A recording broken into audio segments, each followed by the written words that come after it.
¿Por qué Bruselas, tras todo su discurso sobre firmeza, se quedó callado cuando llegó el momento decisivo? Esa es la gran pregunta. El 15 de abril de 2026 no era una fecha cualquiera. Ese día estaba marcado para convertirse en un punto de inflexión en la historia energética europea. La Unión Europea debía votar el veto total, legislativo y definitivo al petróleo ruso. Pero ojo, no era un simple embargo temporal, ni una medida condicionada al conflicto en Ucrania. El documento decía claro, aunque hubiera paz, aunque se firmara mañana mismo un acuerdo y se levantaran otras sanciones, el petróleo ruso no volvería nunca más al mercado europeo. Un veto eterno, escrito para que ningún futuro líder pudiera deshacerlo. Así de lejos llegaba la ambición europea. Al menos, sobre el papel. Y sin embargo, en el momento crucial, todo ese ímpetu se esfumó. De repente, el punto desapareció de la agenda. Sin nueva fecha, sin explicación pública.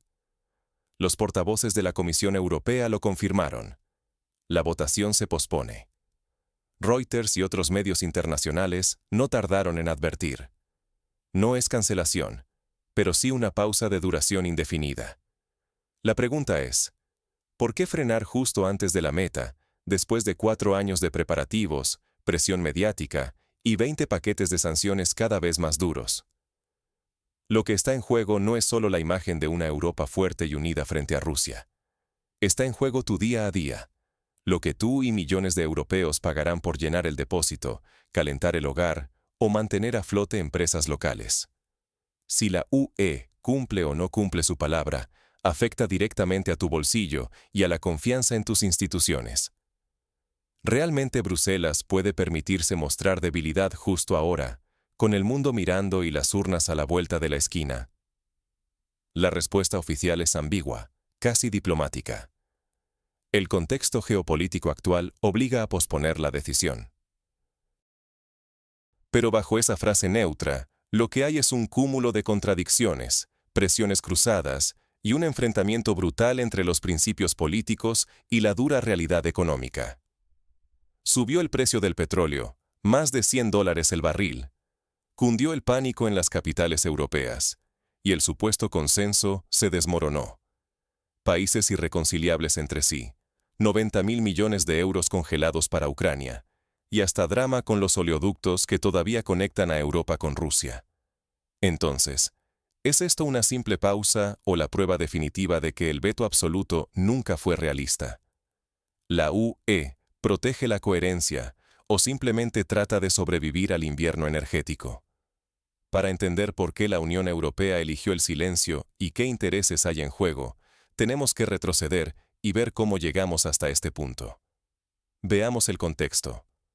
4 años, 20 paquetes de sanciones, miles de páginas. ¿Cómo llegamos a este punto de inflexión?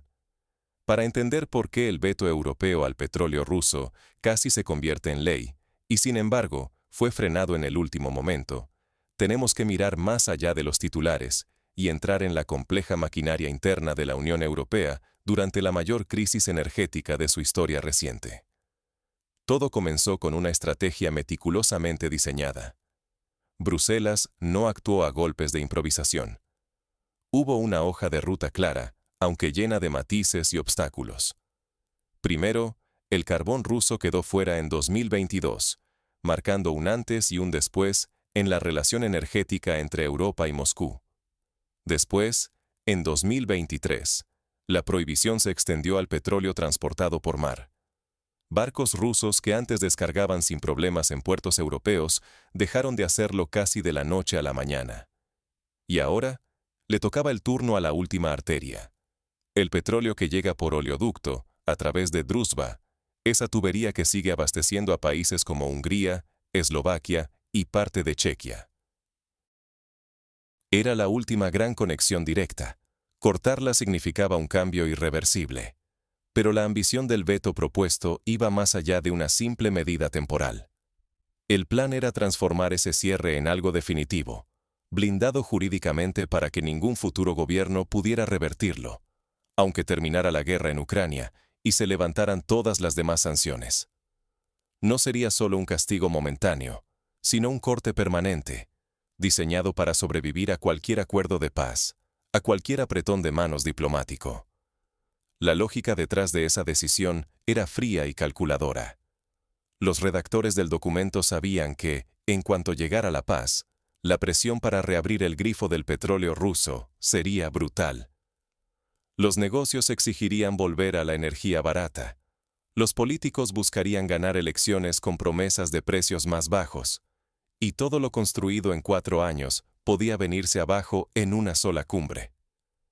Por eso la idea era hacer el veto irreversible, clavar ese clavo tan hondo en la legislación europea que ningún canciller ni presidente pudiera arrancarlo fácilmente. Esta estrategia era ambiciosa, jurídicamente sofisticada, y como hemos visto, más sólida en el papel que en la práctica. Porque entre el plan y la realidad surgieron 3 obstáculos: el precio del petróleo, 2 gobiernos en desacuerdo dentro de la UE y una tubería bloqueada. Y en ese triángulo se desmoronó la supuesta unidad europea. Pero debemos reconocer una cosa importante: el avance real existió. No es cierto que Europa haya permanecido inerte todo este tiempo. Contra los pronósticos y las voces escépticas, la dependencia del petróleo y gas ruso se redujo mucho más rápido de lo que muchos creían posible en 2022. Fue doloroso, sí. Fue caro, indiscutiblemente. Hubo excepciones, ajustes, sacrificios, industrias afectadas, facturas energéticas disparadas, tensiones sociales. Pero el proceso avanzó. El carbón ruso desapareció del mercado europeo.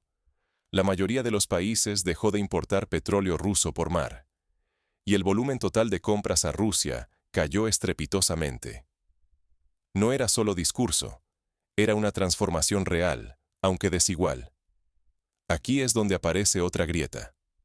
Los países que ya lograron reducir o eliminar su dependencia, los bálticos, gran parte de Escandinavia, Polonia, son hoy los que exigen más dureza y velocidad en las sanciones. Desde su posición ventajosa, pueden permitirse la firmeza, porque ya han pagado el precio de la adaptación. Desde la tribuna, piden que el resto siga su ejemplo. Pero los países que todavía dependen del petróleo ruso que llega por Druzhba, Hungría, Eslovaquia, parcialmente Chequia, enfrentan el dilema de pagar por los principios con su propio bolsillo. Por eso callan, se oponen o negocian excepciones. Unos pueden hacer discursos sin consecuencias inmediatas. Otros tienen que pensar en sus industrias, en sus empleos, en la estabilidad de sus gobiernos. La paradoja es evidente. La unidad que la narrativa oficial presume es, en realidad, un juego de equilibrios muy frágil. La arquitectura de sanciones resultó vulnerable ante la primera crisis seria. La amenaza de desestabilizar industrias clave, de disparar aún más los precios del combustible y la calefacción, de perder el control político sobre la economía energética. Para los ciudadanos europeos, esto se traduce en algo muy concreto: más dinero gastado cada mes, incertidumbre sobre el empleo, y la sensación de que las decisiones tomadas en Bruselas pueden hacer temblar la economía de su propio país. Pero si todo parecía tan preparado, si la estrategia estaba tan bien diseñada y la voluntad política era tan fuerte, ¿qué pudo romper el consenso y frenar el veto en el último minuto? Vamos al conflicto central. Cuando la ideología choca con el precio del barril, ¿quién gana realmente?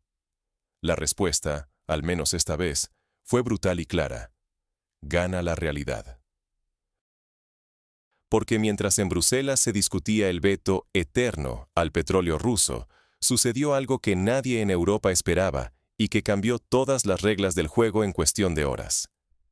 A 1000 kilómetros de distancia, en el estrecho de Hormuz, un giro estratégico en la crisis entre Irán y Occidente terminó cerrando, de facto, una de las arterias principales del suministro mundial de petróleo. Y esto no es un detalle menor. Por ese estrecho pasa nada menos que una quinta parte de todo el crudo que consume el planeta. Cada 5 barriles, uno viene de ahí. El golpe fue inmediato. El precio del Brent, la referencia global, se disparó por encima de los $100 por barril de un día para otro. Este símbolo, la barrera de los $100, no es solo una cifra psicológica para los mercados. Es un umbral que, cuando se cruza, se siente en el bolsillo de cada europeo. Gasolina más cara en las estaciones, facturas de calefacción imposibles, transporte y alimentos encarecidos, porque todo sube. De repente, los ciudadanos y los votantes dejan de ver la política energética como algo abstracto y la sienten en su vida diaria. Cada trayecto al trabajo, cada compra en el supermercado, se convierte en un recordatorio del precio de las decisiones tomadas en Bruselas. Y en ese contexto, con el petróleo por las nubes, ¿quién podía atreverse a cortar otra vena energética? ¿Quién aprobaría, en plena crisis de precios, un veto que amenazaba con hacer estallar aún más el coste de la vida y el descontento social? Los líderes europeos lo sabían. El riesgo no era solo económico, sino político. Perder elecciones, ceder terreno a partidos populistas, enfrentar protestas masivas. Era, ni más ni menos, decidir entre el principio ideológico y la supervivencia política. Así que, al enfrentarse a la encrucijada, el pragmatismo ganó la partida. El veto definitivo, ese que se vendería como símbolo de firmeza frente a Rusia, desapareció discretamente del calendario de votaciones. Como resumió un medio italiano, Bruselas eligió la prudencia antes que el fanatismo rusófobo. No es que nadie se haya vuelto prorruso de la noche a la mañana. Simplemente, $100 por barril es un argumento que deja sin palabras a cualquier resolución política. La ideología se estrella ante la economía en estado puro. Pero si el cierre de Hormuz fue el golpe externo, el terremoto dentro de la Unión Europea fue aún más revelador. Porque mientras el bloque intentaba mantener una imagen de unidad férrea, la realidad interna era muy distinta. En sala cerrada, Hungría y Eslovaquia ejercieron abiertamente su derecho de veto. Frenaron no solo el paquete de sanciones, el 20º desde que empezó la guerra, sino también el desembolso de 90.000 millones de euros en créditos esenciales para Ucrania. Aquí, el conflicto dejó de ser un simple pulso entre Bruselas y Moscú y se transformó en una guerra institucional en el corazón de Europa. Viktor Orbán, primer ministro húngaro, llevó el desafío al límite. Congeló el crédito para Ucrania, forzando a Bruselas a reconocer sus límites. Y mientras tanto, Kiev también jugaba sus cartas. En respuesta a disputas por el tránsito y el apoyo financiero, Ucrania bloqueó el oleoducto Druzhba, otra arteria vital para el abastecimiento europeo. Se creó así un círculo vicioso. Ucrania presiona cortando suministros, sus aliados responden congelando fondos, y los reproches cruzados crecen a medida que la confianza se resquebraja. El resultado, la cohesión europea, esa imagen de bloque sólido y coherente, quedó expuesta como frágil y condicionada por los intereses nacionales. Lo que se suponía era un frente común contra Rusia se convirtió en un tablero de ajedrez donde cada país mueve sus piezas pensando en su propia supervivencia, política, económica o energética, antes que en la estrategia compartida. Y para el ciudadano europeo, lo que está en juego no es solo el precio de la gasolina, sino la estabilidad de sus sistemas políticos y el futuro del apoyo a Ucrania. La paradoja no podría ser más evidente. Mientras la Unión Europea proclama sanciones para siempre, basta un shock externo o una disputa interna para que esas promesas se tambaleen. La arquitectura de sanciones, pensada como un muro infranqueable, se muestra vulnerable ante la primera crisis seria. Y la pregunta es inevitable. ¿Qué queda ahora para Europa? ¿Cómo navegar este mar de contradicciones sin naufragar en el intento? El conflicto está más vivo que nunca, pero la verdadera trama apenas comienza. ¿Cuáles son los caminos que quedan y qué va a costar realmente elegir uno u otro? La arquitectura de las sanciones. ¿Es realmente sostenible ante la presión real? Es la pregunta incómoda que, tras el último episodio con el veto al petróleo ruso, muchos en Bruselas prefieren esquivar. Porque, seamos honestos, lo que parecía una política firme y unida se ha desmoronado ante la primera gran sacudida en los precios de la energía. Y la realidad es aún más compleja y vulnerable de lo que la narrativa oficial quiere admitir. Pensemos en los precedentes. Cuando la UE logró ponerse de acuerdo para vetar el carbón ruso o para limitar el crudo transportado por mar, no fue gratis. Las consecuencias económicas fueron inmediatas. Precios disparados, facturas de calefacción al alza, nerviosismo en los mercados. Nada de esto pasó desapercibido para los ciudadanos, ni mucho menos para los políticos que, en última instancia, dependen del voto popular. Esos mismos líderes que, apenas unos meses después de declararse inquebrantables ante Moscú, se vieron atrapados entre la retórica dura y la cruda realidad de ciudadanos furiosos en las gasolineras y cámaras de televisión preguntando por qué el litro de diésel cuesta lo que cuesta. Y aquí entra en juego el auténtico talón de Aquiles de la UE, el sistema de veto. En Bruselas, el consenso lo es todo. Para cualquier paquete de sanciones, basta con que 2 países digan no para que 25 vean sus planes paralizados. No es teoría. Hungría y Eslovaquia lo han demostrado sin rodeos. El primer ministro húngaro, Viktor Orbán, lo dijo abiertamente y sin rodeos. Si Ucrania no reabre el tránsito de petróleo, Hungría vetará el crédito de 90.000 millones de euros que la UE prometió a Kiev. Dinero a cambio de petróleo, sin eufemismos diplomáticos. ¿Y quién puede impedirlo? Nadie. Porque Orbán actúa dentro de las reglas que la propia Unión se impuso para proteger la soberanía de cada socio. Es una ironía de manual. El mecanismo diseñado para evitar imposiciones, ahora es el arma perfecta para bloquear la agenda común. Mientras tanto, la ansiedad de los gobiernos crece. Los recuerdos del invierno de 2022 siguen frescos. Cortes, incertidumbre, la amenaza de apagones y el temor a protestas sociales. Ningún político europeo está dispuesto a perder el poder por defender una postura de principios que implica pagar más por la energía o arriesgarse a un colapso económico. Lo entendieron en carne propia cuando el precio del barril superó los $100 y el fantasma de una recesión rondaba cada rueda de prensa. No es valentía política, es suicidio económico, decían algunos ministros en privado. Y al final, la Comisión Europea optó por la prudencia, retirando discretamente el voto sobre el veto indefinido al petróleo ruso. La consecuencia es clara: el veto eterno se irá diluyendo. Vendrán aplazamientos, excepciones, fórmulas híbridas. La UE preferirá navegar entre la ambigüedad y la flexibilidad antes que arriesgarse a una ruptura interna. Todo mientras los datos sobre reservas de gas a la baja y la escasez de suministros siguen generando un nerviosismo soterrado en los despachos de Bruselas, Berlín y París. Nadie lo dice en voz alta, pero la vulnerabilidad energética europea sigue tan viva como en 2022. ¿Puede la Unión Europea mantener a largo plazo una política de sanciones tan dependiente de la unidad cuando, en la práctica, basta con que 1 o 2 capitales decidan priorizar sus propios intereses para detenerlo todo? ¿Hasta dónde están dispuestos los gobiernos a sacrificar comodidad política o bienestar ciudadano en nombre de la coherencia europea? Ignorar la realidad económica no es sostenible. Si la UE se empecina en medidas desconectadas del bolsillo de sus ciudadanos, el riesgo de repetir crisis sociales y perder legitimidad política es altísimo. No solo se juegan precios y facturas, sino el propio poder de los gobiernos y la credibilidad internacional del bloque. Y ante esta fragilidad, ¿qué lecciones quedan para los ciudadanos? ¿Qué pueden esperar realmente de la política europea frente a Rusia? Eso es lo que vamos a analizar a continuación. ¿Qué significa para ti, ciudadano, toda esta madeja de sanciones, vetos y recortes?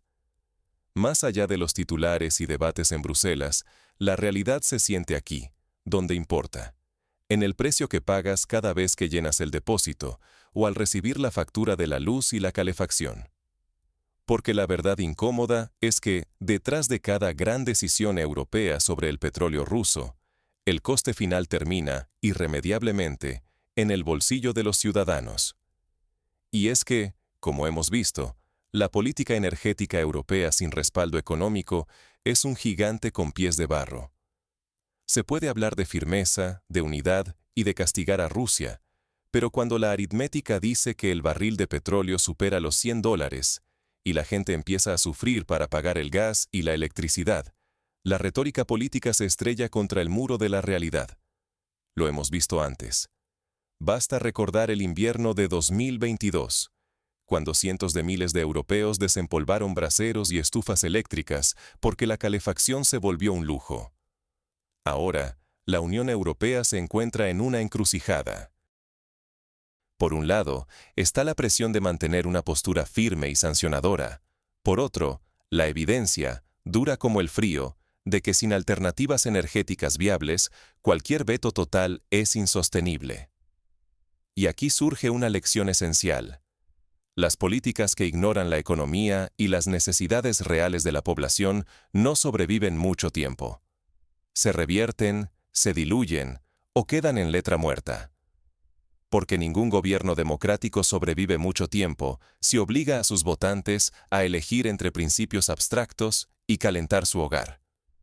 Aquí es donde tu papel, como consumidor y votante, se vuelve crucial. La arquitectura europea está diseñada para proteger la soberanía de cada país. El derecho de veto es, en teoría, una garantía de que ninguna política se imponga a la fuerza sobre los intereses nacionales. Pero ese mismo derecho puede inmovilizar a toda la UE cuando más urge tomar decisiones rápidas y coordinadas. Lo absurdo de la situación actual queda claro. Basta con que dos países digan no, y el veto a la importación de petróleo ruso se congela, sin importar cuántos estén a favor. ¿Y quién paga las consecuencias de esa parálisis? Nosotros, los ciudadanos. Si no hay vigilancia, si la sociedad no exige cuentas, el coste y la ineficacia de estas contradicciones recaen otra vez sobre la gente común. Y lo peligroso es que, cuando las crisis se vuelven recurrentes, aumenta el desencanto. El poder del voto cobra más valor que nunca. Los partidos y líderes que ignoran la realidad económica de sus votantes pronto lo sienten en las urnas. El precio de la gasolina, la luz o el gas es mucho más persuasivo que cualquier discurso en Estrasburgo. Por eso, la presión ciudadana, la vigilancia crítica y la exigencia de políticas racionales y sostenibles no son solo derechos, sino deberes. Las decisiones energéticas que se tomen hoy decidirán tu calidad de vida mañana. No basta con confiar en que Europa sabrá qué hacer.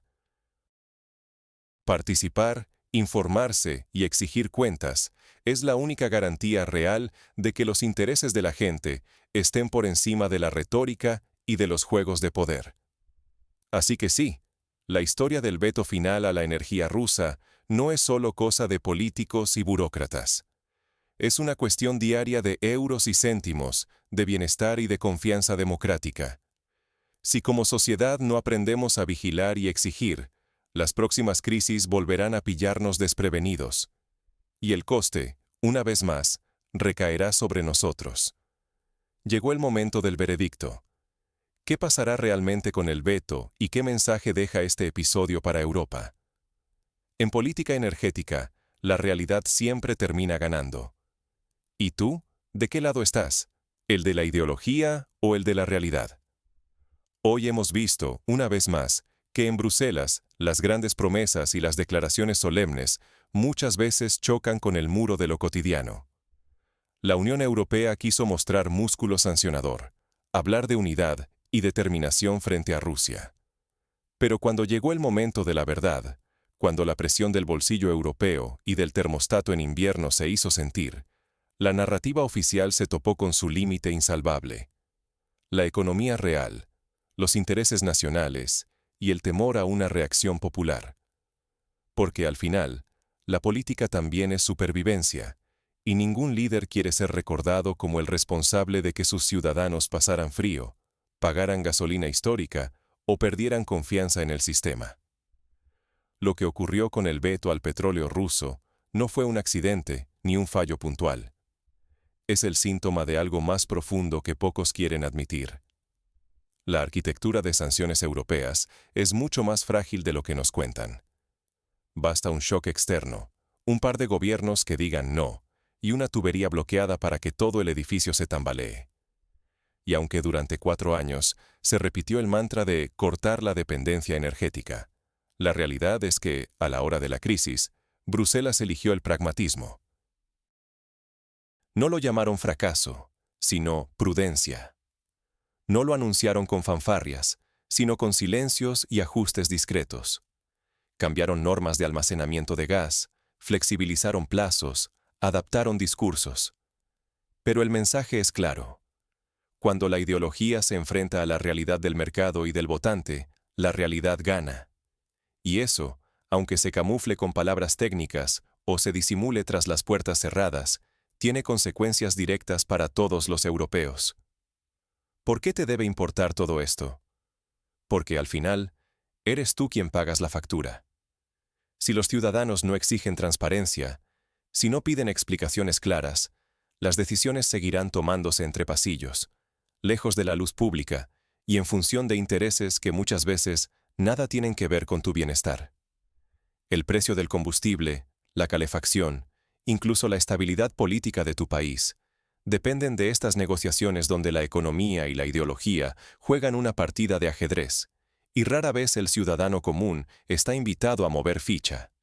Por eso, la próxima vez que escuches a un político hablando de sanciones definitivas o de unidad total, pregúntate, ¿qué hay realmente detrás de ese titular? ¿A quién beneficia y quién termina pagando? Solo exigiendo claridad y racionalidad podemos evitar que la historia se repita y que el coste de cada giro estratégico lo terminemos pagando siempre los mismos. Si te interesa entender lo que realmente sucede tras los grandes anuncios y no conformarte con la versión oficial, suscríbete y comparte. Aquí no nos quedamos en la superficie. Analizamos lo que hay detrás de cada decisión. Porque la verdadera fuerza de Europa y de la democracia es que sus ciudadanos estén informados y sean críticos.